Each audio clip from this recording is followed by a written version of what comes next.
back to the Laundry List. My name's Todd. I'm your host, and hope you guys had a good holiday season. We're back with a very special guest who has become a pretty dear friend of mine over the last couple months, and I just can't say enough great things about him. This is a podcast about relationships, and this is a man who is very interested in improving his relationships with himself, his friends, his partner, and like everybody around him. And it's inspiring to see because he's doing the work. And very rarely do I see someone like do the work and not push back. But hope everyone's well and off to a good 2023. Charles, before we get too deep into the podcast, you want to read the Laundry List, which is the name of our podcast. All right. So this is the Laundry List. It's 14 traits that Todd suffers from. 1, we became isolated and afraid of people and authority figures. 2, we became approval seekers and lost our identity in the process. 3, we are frightened by angry people and any personal criticism. 4, we either became alcoholics, marry them, or both, or find another compulsive personality such as a workaholic to fulfill our sick abandonment needs. 5, we live life from the viewpoint of victims, and we are attracted by that weakness in our love and friendship relationships. 6, we have an overdeveloped sense of responsibility, and it is easier for us to be concerned with others rather than ourselves. This enables us not to look too closely at our own faults. 7, we get guilt feelings when we stand up for ourselves instead of giving in to others. 8, we became addicted to excitement. 9, we confuse love and pity and tend to love people we can pity and ultimately rescue. 10, we have stuffed our feelings from our traumatic childhoods and have lost the ability to feel or express our feelings because it hurts so much. And this is also known as denial. 11, we judge ourselves harshly and have a very low sense of self-esteem. 12, we are dependent personalities who are terrified of abandonment and will do anything to hold on to a relationship in order to not experience those painful abandonment feelings. And we often receive those from living with sick people who are never there emotionally for us. 13, alcoholism is a family disease, and we became para-alcoholics and took on the characteristics of that disease, even though we did not pick up the drink. And finally, para-alcoholics are reactors rather than actors. Thank you, Charles. It always hits me when I hear the laundry list and the parts of abandonment, the parts of people pleasing, the parts of not being our true self. And on this podcast, we're trying to find out who the false self is, or the person that grew up with the trauma. And then we're trying to find out who our true self is. And a lot of that's being done by the work, and a lot of the work that you and I do together, Steve. And by the way, welcome to the podcast. I'm excited to have you on. And, we share daily gratitudes, daily action items that we do. We share music. I know music means a lot to you, and it means a lot to me. It speaks volumes of emotions, So tell us a little bit about just, because I told you yesterday in our walk or the day before about how my mom was the disciplinarian in the family, and it created really a need for me to live in that laundry list as a young child. And your experience was a little different. It wasn't necessarily your mom, but can you talk a little bit about how you developed a laundry list at a young age and what that looked like? Yeah, sure. Well, you kind of brought tears to my eyes already, and I haven't even started talking. Good. We encourage tears on this podcast. Okay. It's a podcast encouraged tearcast. So, it was my stepdad was more of the disciplinarian, and my parents, my mom got divorced from my biological dad when I was about 2-3 years old, and he was an alcoholic. And so we moved away, and my mom married another guy, and his name was John. And from the earliest age, maybe 3 years old on up, I was just absolutely terrified of him. I lived my life in fear, I talked to John, I talked to my mom. We're all friends, but growing up was really tough. don't know where to start. I think one of my earliest memories was, first of all, I don't want to talk from like a victim Right. point of view. You know, these are just stories and things like that caused, I think, trauma in my life. Right. And I'm sort of connecting the dots. And I'm really just sort of trying to live in the present with this whole ACA program also. So I'm not thinking a whole lot about the past either. But yeah, I was terrified of him.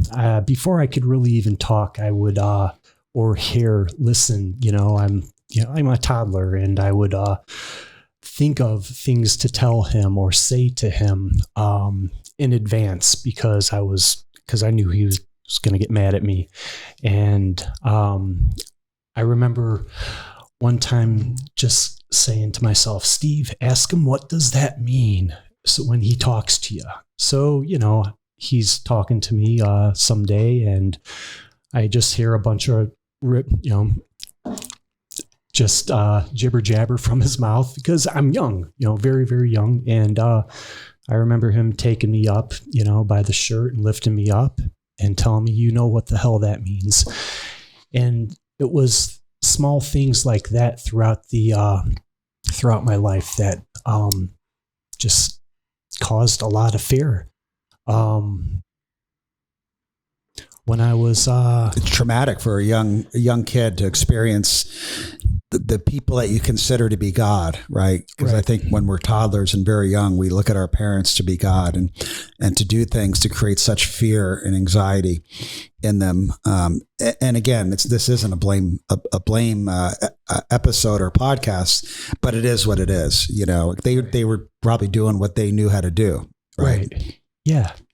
And I would imagine that's how they were raised, and they're just kind of passing on the cycle. Mm-hmm. There was a time when my sister had came home late from the prom. She was a freshman, which means I was probably in like 4th grade or something like that. And my parents were furious, and I just heard a bunch of banging and yelling in the other room, and I was crying. I'm in my own room crying, and with my other sister. I have 3 sisters, by the way, but my other sister and I were in my bedroom crying, and we're scared because we think my sister's getting hurt. And John he comes into the room, and he asks what's going on, and my sister goes, Steve says you're hurting Aaron. And I'm like, oh shit. And I'm in trouble. Yeah. And the next, he punches through the door jamb and breaks his hand, and he's yelling, fuck, I broke my hand, which is scary. He's a scary guy, back then. And then he put me in a headlock and told me that my taekwondo doesn't mean shit. You can snap my neck any second. And so it was stuff like that. And you're in 4th grade at the time. Yeah. I'm in 4th grade. That's scary. Yeah. Scary stuff. Yeah. And so, yeah, there's a lot of that going on. So do I keep talking about this? Yeah, you can talk about memories from the childhood, but when you hear that laundry list, I can see clearly how some of those things came about in my life at an early age, and how I became a people pleaser, so my parents wouldn't get mad at me. Because if I was a people pleaser and trying to make them happy all the time, I wasn't in trouble. So I didn't have a voice. Abandonment, you and I have talked a lot about abandonment and the feelings that come with abandonment, and it's very scary. You went through a divorce. I went through a divorce. It's a breakup. Yeah. I went through a divorce. You went through a breakup, and that feeling of abandonment, of like, I can't go on, like I'm out of my body. It's an out of body experience. Yeah. And the feelings are overwhelming, and you'll do anything in your power to get that girl back. Anything. Anything. I would walk to the moon and back. Mm-hmm. Right. 100 times. And Right. I wonder if that has some sort of link to like me always trying to make things work with John, pleasing Right. him. Oh, for sure. That's where it comes from. Yeah. Okay. Yeah, that's where it comes from. I mean, I know for me, like I was deathly afraid of my mom growing up that she would get angry, whether even if she was angry at my dad or my sister or me, it didn't matter. If she was angry, I was scared, period. Yeah. And I think that translated into find a girl and never have her leave me, because then I'm going to feel safe. Even if it's dysfunctional, even if she's raging at me, even if she's literally hitting me, even if she's, disrespectful to me, because at least I have somebody that's making me feel what I think is safe. But the work that we do is like we learn to set our expectations higher and learn a lot of self-love through the work we do. And we're only willing to accept really good behavior and high standards for a partner. And that means if the partner doesn't fit those standards, we are willing and able to walk away without being destroyed. Right. Right. A lot of people can't walk away. They're just too fragile and broken that they can't walk away. And you and I've, gone through some hard moments of going through those relationships. And I know how scared I was and how afraid I was and how, the programs that I do put me back together with therapy and a lot of the work we do, the positive affirmations in the mirror, right? Talking to God, meditation, telling myself all through the day that I'm a great guy. I'm a great husband. I'm a great father. I'm a great friend. I'm a great business person, that I've talents. Because for years as a kid, I didn't believe any of that. And even as an adult, I didn't believe it. But the work that we do actually starts to change our perception of who we are. So talk about the work that you and I have been doing lately and how it's changing how you see yourself and how you see your fellow man, other people. Well, so I lost my sobriety. I was 4.5 years sober, and over the breakup, I ended up losing my sobriety. And first week I came back, I actually ran into Charles at a meeting, and he was talking about how he had made some girl his higher power. And I really, I really connected with that. And he suggested I go check out the laundry list and that I go to the Wednesday night meeting. And so I went to the Wednesday night meeting, and I've been going to that most Wednesdays in the past 3 months. I got a little over 90 days sober again. And so the meetings, once I got into the meetings, I was amazed on like what I was hearing. I'm hearing things that I've never heard other people talk about before, and everybody's talking about it in really great detail. And a lot of the guys in the meeting they're on the other side of the fence too. You guys are happy. You've done the work, and I want to be there, Yeah. And so is the meetings. It's the writing. It's the phone. It's expressing our emotions, which one of the laundry list traits is we don't feel our emotions. We don't feel our feelings. We stuff them. Yeah. But now we're feeling. I mean, you and I have talked about how much we've cried in the last month and So how much. healing that is, and getting it out instead of being this stoic, oh, I'm fine, everything's fine.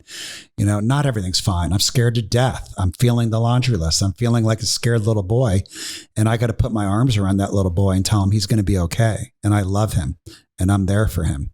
And God thinks he's a perfect child in his image. Which is so tough when you've been practicing self-hate your entire life. Yes. It's the opposite of what we've been practicing. Yeah. But again, we got to practice to start feeling it.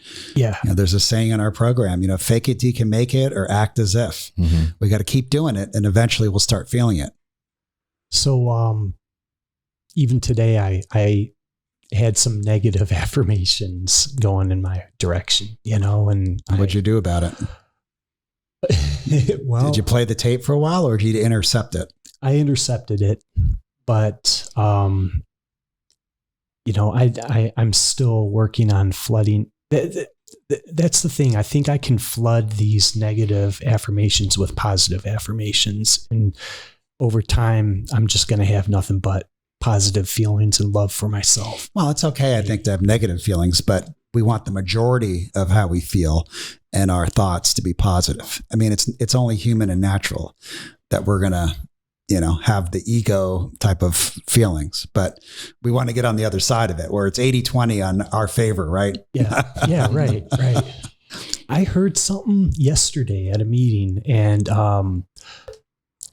what the guy said was, you have a glass of dirty water in the middle of a table and you can't move the glass at all. How do you change the water from dirty to clean? And what you do is you pour a bunch of clean water into the glass and flood it with clean water until it's all clean and all the dirty water comes out. And I just looked at that as, that's my strategy right now to, it's a good analogy. Better myself and taking the actions. We talk a lot about killing the dog. It's like a lot of times we're so not infatuated, but we're so addicted and making our partner a higher power that we don't have tools to intercept that and to do something about it. All we do is obsess more. And all we do is try harder. Yeah. Instead of what we're taught to do, which is start to do work on ourselves, start to build a fellowship amongst ourselves, start to connect with God, start to do things and play and have fun in life. And then eventually the girl becomes a little bit less important. It's like, wait, I really am having fun. I'm playing music. I'm going to meetings. I'm laughing. I'm taking walks. I'm seeing nature. I mean, all this stuff, and then we're like, I could actually live my life without her. Where, a minute ago, I thought it was impossible to live without her, I look at last year, because that's when the breakup happened, was around this time last year. And during the breakup and after the breakup, it was just a downward spiral. It started with just the pain of these heavy abandonment feelings. I tried to hurt myself. I got put in the state observation unit for 72 hours. And I eventually lost my sobriety after all of that. That was the last thing. And that wasn't even the hardest part yet, It was during the relapse. I acted out, I continued to reach out to her, and I was so scared, and I had all these needy feelings, abandonment feelings. I'm attached to her. I'm codependent, and I'm writing her love letters, and I'm writing her hate letters also, and then apology letters. And, finally and I'm not getting any response. Finally, I get a response. The response is, I'm getting a restraining order, which really startled me and broke me, you know? And, probably brought up more shame and guilt and, insecurity. Of course, I'm making a mess of everything. Yeah. And, but that also helped get me sober. And it was the confusion of everything too. The hurt and the confusion got me sober. And then I was introduced to ACA. But, I don't want this last year to be for nothing, and do the work and find that freedom and that happiness that's right in front of you. I don't want to numb it out with another person. Well, and it's another person or drugs or alcohol, right? And I think they're equally, if not more, dangerous for the person. Yeah. Because alcohol, eventually you're going to pass out, or you're going to eventually in drugs you're going to pass out or something. But with another person, like, there's no end to trying to stop that abandonment feeling. Charles, and Ben Blake, all of us, we've been in those positions. Like, we would go to any lengths to avoid that abandonment feeling, and any lengths. And it's like, now we realize if we're having those type of feelings in a relationship, it's the wrong relationship. We don't feel safe. We don't feel warmth. We feel like we're in trouble. We feel like someone's our parent, not our partner. We feel like we're a little kid again in our family of origin. those are the wrong relationships to be in. The right relationships are someone's got your back, someone that makes you feel warm, someone that makes you feel safe and secure. And I'm in a relationship now with my wife of 9 months, and I've never felt more safe and secure than any relationship I've ever been in. And it's such a nice feeling, but I had to do the work, and you have to be willing to walk away. Mm-hmm. If you're not willing to walk away and you're experiencing that, you're in denial. It's as plain and simple. So that's why, you and I talk about making that list, making that list of what you want in a partner and sticking to it. And one of my things on my list was I don't want someone that yells, rages, or like criticizes me in a loud fashion, because that triggers me. So that was like top on my list. And I have a wife who doesn't do that. I have, things on there that just were immovable on my list. I don't want someone that I have to rescue that's broken. So I think when two people can take care of themselves and are both willing to walk away from the relationship equally, you can have an interdependent, healthy relationship. When two people are broken and insecure and codependent, it's like the circles are bound together, and they can only coexist together, not separately.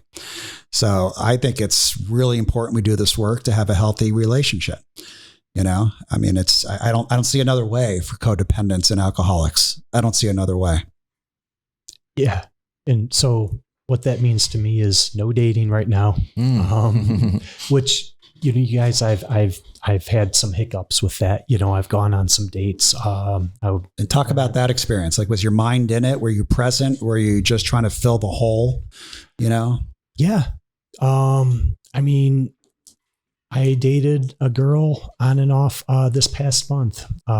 It lasted about 3 weeks, and the entire time, really, my mind was still on my ex. Right. And I did that. But one thing that I did notice was that the hurt was less. And then that brings me back to, I don't want everything that I went through last year to be for nothing. And if I was to jump into another relationship with someone, then I'd just be given the finger to all that stuff that I went through. There's got to be a reason I went through all that pain. And with me, pain makes me willing, right? And it makes me willing to do the right thing. It makes me willing to surrender. It makes me, and so, I ended that. Yeah. Good for you. Because that's one of the hardest things for us to do, is to end a relationship, because we're scared. I was really scared. Yeah. But you did it. I didn't want to hurt her feelings. Right. And you thought you were going to be in trouble, and you thought she might yell at you. Yeah. Which she did. Yeah. But you got through it. I was in trouble. And you stood up for yourself. I did. And that's what we talk about. We talk about the adult Steve or the adult Todd standing up for himself with the hurt little boy that was in trauma as a kid. That's what we talk about. And we got to show up for ourselves. 55-year-old Todd needs to stand up for 8-year-old, 7-year-old little Todd who's scared to death and can't, he's frozen. I need to be there for him, and I need to protect him, and I need to save him, and I need to make him feel like he's going to be okay. And doing the things that you did, that's what it's about.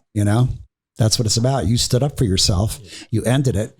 You could have gone 2-3 years later and been in this relationship with a woman that you knew wasn't right, that was going to be another codependent relationship. My first serious relationship outside of my divorce was extremely dysfunctional. And I was so afraid to break it off. I had to have my best friend in the car with me to call her, because I couldn't do it myself. I certainly couldn't do it in person. Yeah. So I called her, and she yelled at me and screamed at me, and I was okay. My best friend was there, and he's like, "We got this. We got this." That's awesome. Yeah. He was my higher power adult self in that moment. So I think the work you're doing is amazing. The lists I get every morning from you or night is spectacular. I love that we get to share music and the lyrics for the first time in my life are meaning something. And it's it just creates such emotion.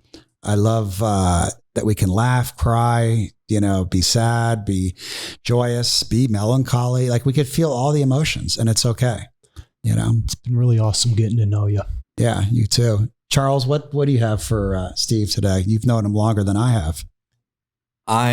It's a testament to, if you suffer from or experience any of those laundry list traits in your life, it's a testament to you going to one of these groups with us, on that Wednesday night that you went and stayed and been showing up regularly. So it's a similar experience that I had. I read that laundry list as I asked you to do, and it's like, wow, how about that? It was very heavy when I read that on your patio, Todd, and I was ready to drink. Right. So that's my experience as well, Steve. My over 15, 17 years, I've followed a very specific path. Get into a relationship. It inevitably ends because, there's two sick people, right? And then we're bound by that. And that relationship inevitably ends, and I am without an identity. I am without a purpose. I'll never find anyone else. I'm without now that higher power, which I talked to you about. Literally, in every situation of the 3 relationships I've been in the past 15 years, 100% they become my higher power. I abandon my friends. I abandon my program. I abandon my plan. And then when that's gone, I'm left with nothing. And inevitably I get drunk. This most recent time I didn't, Todd. I got together with you. I hadn't seen you for a while. Like I said, I abandoned my friends. I abandoned myself, most importantly. And there was something different about him. But I will tell you this, the worst experience that I've ever had in my entire life, the most painful thing in this world is abandonment. That's the most painful feeling that I've ever felt in my life. And here's how powerful it is. Even when I don't want to be in that relationship anymore. You've heard me say before, you can't treat me poorly enough for me to want to leave. But even when I stand up for myself and I realize, wait a minute, I don't fucking want to be in this anymore, there's abandonment feelings, right? So even when I want out, I'm still left with that feeling of abandonment. Right. And you and I have had some great conversations recently about that. And it's the most powerful feeling in the world. It leads to all the bad decisions, and it leads to the worst hurt possible that I've experienced. Yeah, me too. Yeah. And it's so painful that we'll do anything. That's what we're talking, like anything. I'll go to the moon and back. I'll try to bend the earth, and for all the wrong reasons. So, Steve, I'm happy to hear that you're taking off dating. I did the same. I took 2 years off. That's amazing. And I think it's Richard Smith that says it. If you go on a date and you're thinking about your ex, you're not ready. Right. Yeah. I think that's Richard. I mean, it sounds like something classic Richard, right? You're not ready. And that was my case too. But you got to heal. You got to heal before you start dating again, and have your true self come out, where you're laughing, and you don't need someone to validate you and give you approval when you're not ready, because you won't hear it. Yeah. That's it. Yeah. And then the self-love that comes from the time being single, right? That's that F. You don't say F you to this time alone. Once I can learn to love myself, then I can know what it looks like when someone loves me. If I don't love myself, I don't know what that looks like. And then I'm in a relationship with 2 people that don't love me. And then we wind up where we wind up. So that's all I got there. Yeah. Blake? Yeah, I think I wish, looking back on, when I first got sober, that I would have been able to come across the Wednesday meeting and that this program, because it's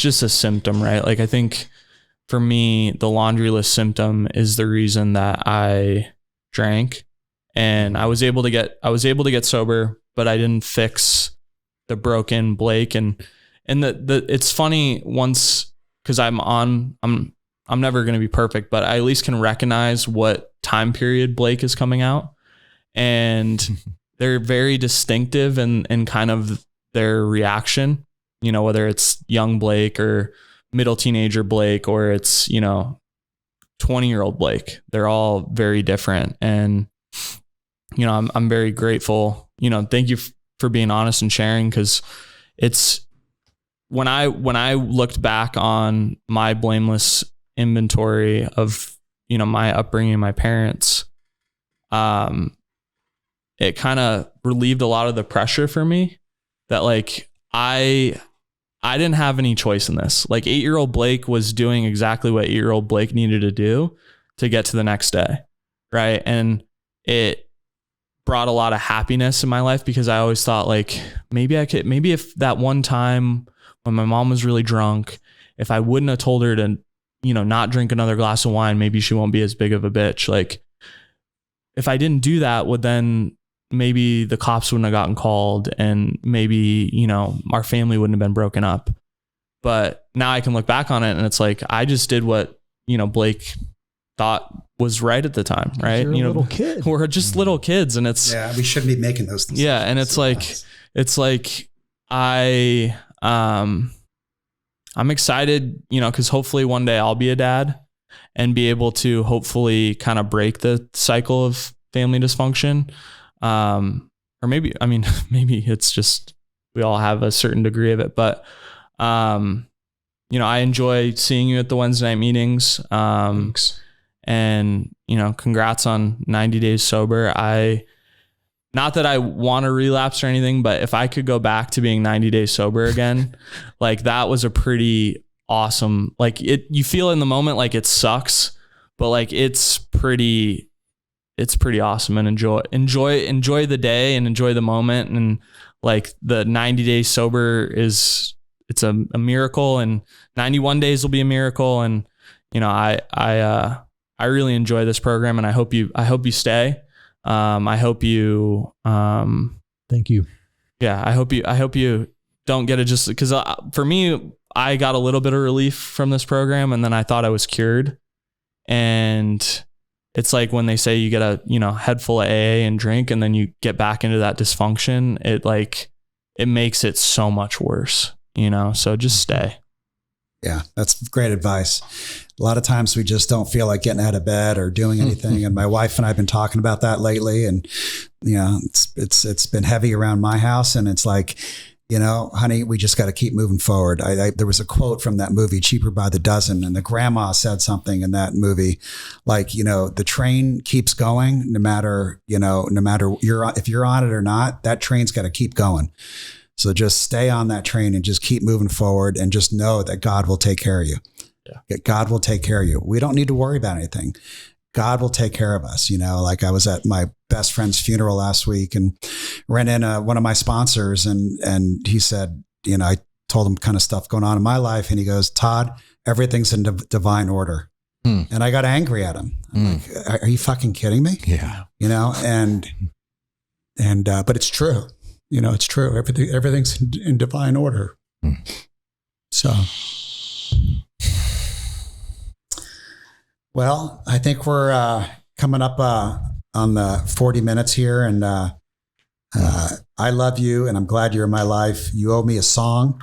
Blackbird. I owe you a song. You owe me a song, Blackbird. I got to get back in the guitar thing. Steve just recently joined a band with some other sober guys, and he's learning to have fun and play. And that's one of the promises. Yeah. We learn to have fun and play again, and kind of be kids, know? Not take ourselves too seriously. Yeah, when we're kids, we're not trying to get our mom to stop drinking more wine, or getting our stepdad from scaring the shit out of us, or our mom screaming and raging at us. We're actually supposed to be kids. Yeah. And enjoying and playing. And so our program tells us we need to enjoy and play and have fun. I'm learning. Yeah. I'm getting together. I get together with a friend, my friend Dave, a couple times a week, and we practice a song, and we have so much fun, and we suck, but we love what we're doing. Yeah. There's something about playing music. And we're getting a little better. Get a little better. Yeah. So. Something about playing music that I just think is very healing.